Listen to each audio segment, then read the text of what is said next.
All right, everyone, welcome back into another NFL DFS video. Going to be touching on all the top value plays here for week 6 on the main slate. Let's go ahead and get into it. And so just using the 9-to-5 NFL DFS cheat sheet, sorting it by the best value. Right now, the best value on the whole board is going to be Spencer Rattler, who's going to be the starting quarterback for the Saints this week. That's definitely rooted in the matchup that he has against the Tampa Bay Buccaneers and the fact that he's only 4K. Basically, he only needs to throw a touchdown to be able to hit 3X. Now, is that going to be enough for you guys to really dominate in a GPP build? Probably not, but I did want to call that out. Like, he is certainly too cheap given the matchup that he has against the Bucs, which have been one of the worst pass defenses in the league. I do want to call it. If Taysom Hill is back for the Saints offense, I actually think that's a huge boost for them. A healthy Taysom Hill, just for some reason, makes this offense go. It's a little bit of a unique look that defenses have to account for and just helps the offense go. And we do have Chris Olave in this offense. Shaheed has been good enough. Alvin Kamara's look good, but he's currently questionable. If Kamara's out, obviously that I don't like that as much. Another value that you saw popping up in there would be the second best value on the slate. That's going to be Jordan Love. Jordan Love gets a tremendous matchup here going against the Arizona Cardinals. This should be one of the higher scoring games on the slate as well. He gets Romeo Doubs back as well, who's a good red zone threat for him. And that's only going to mean better things for him as well.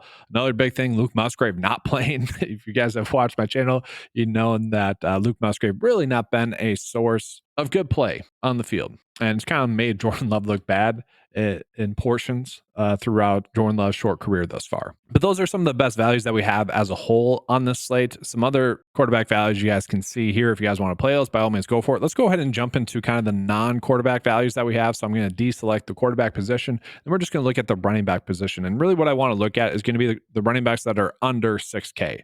Because really, like, Bijan Robinson's popping up as the best value, like 3X option in that regard, but I view him more as a core play. And so the best values that we have, let's just jump into running backs, is Najee Harris and Rico Dowdle. And I kind of agree with it. Like, Najee Harris didn't have a big game last week. I would say it's more due to the poor play of Justin Fields and really just defenses knowing that they can kind of sell out to stop the run. And that's how you defend Justin Fields. It's been established that way already for a long time. George Pickens did not have a good game. Dallas is a good defense. Now you're going against the Raiders, not as good of a defense. This game is the 3-point spread in favor of the Steelers winning. The biggest thing for me with Najee Harris is the fact that he did play 74% of the snaps with Cordero Patterson and Jaylen Warren out. I'm assuming that those two players are going to be out as well.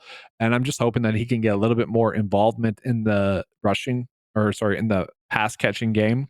Only 2 targets, only 2 receptions. Now, from there, we have some other plays that are popping up here as well. I do want to mention another player that maybe isn't popping up on here. That's going to be Darious Goomba. So Darious Goomba has kind of been the top fantasy producer while Joe Mixon's been out. And so if Joe Mixon's going to be out again in this game, I don't mind Darious Goomba. He is someone I have mentioned in passing kind of the last 2 weeks.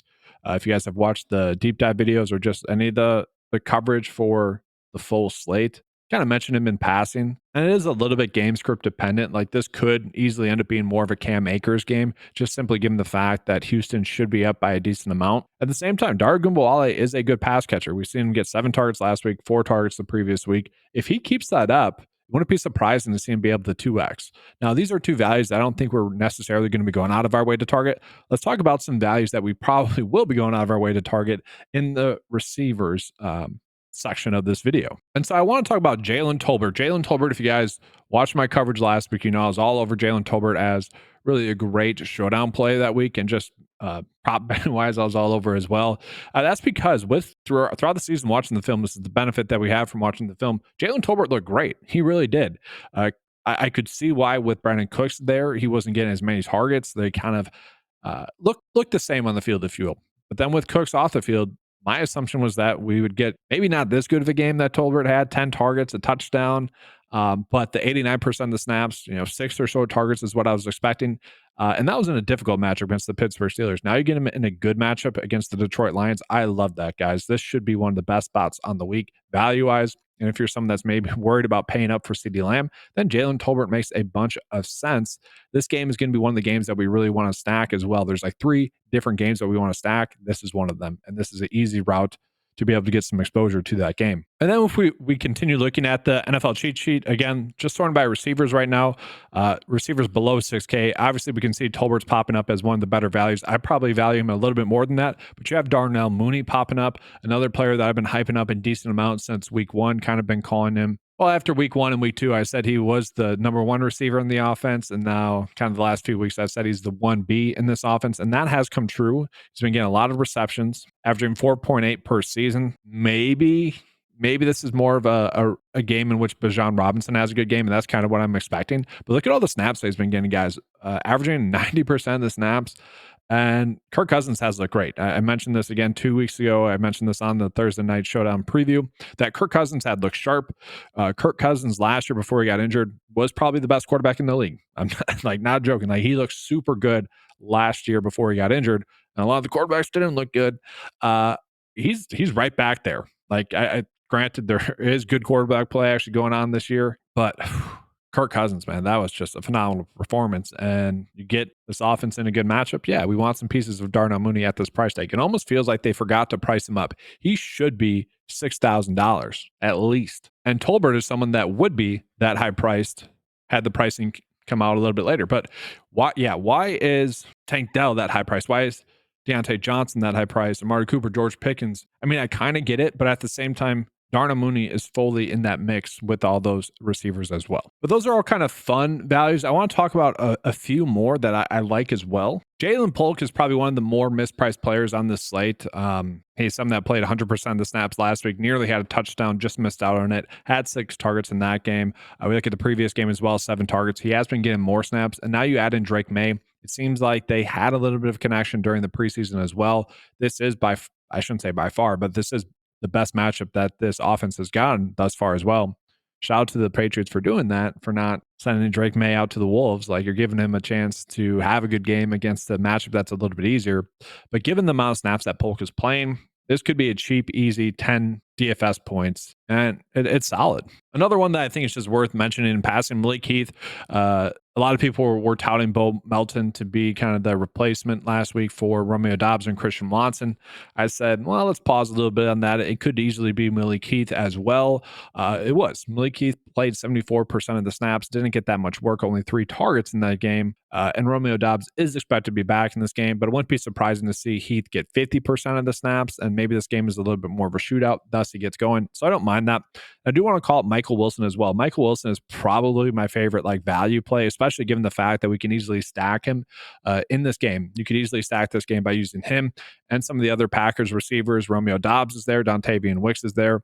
I know Wicks was a letdown last week, but at the same time, had a lot of targets still. We want to be stacking that. But I think I would prioritize Michael Wilson a little bit more. If we're betting on that game being as high scoring as it's projected to be, Michael Wilson, who's really been quietly great, guys, 6 targets, 7 targets, 9 targets, been playing a decent amount, 74% of the snaps last week. I like that a lot. And again, he is someone that gets a little bit of a better matchup as well than he had last week against the Niners when he was able to put up 12.8 DraftKings points. And then really the best value tight end play that we have is going to be Sanders here for the Carolina Panthers. Ended up playing 76% of the snaps last week with 5 targets. This is going to be due to Tommy Tremble getting a really bad concussion, kind of an ugly play.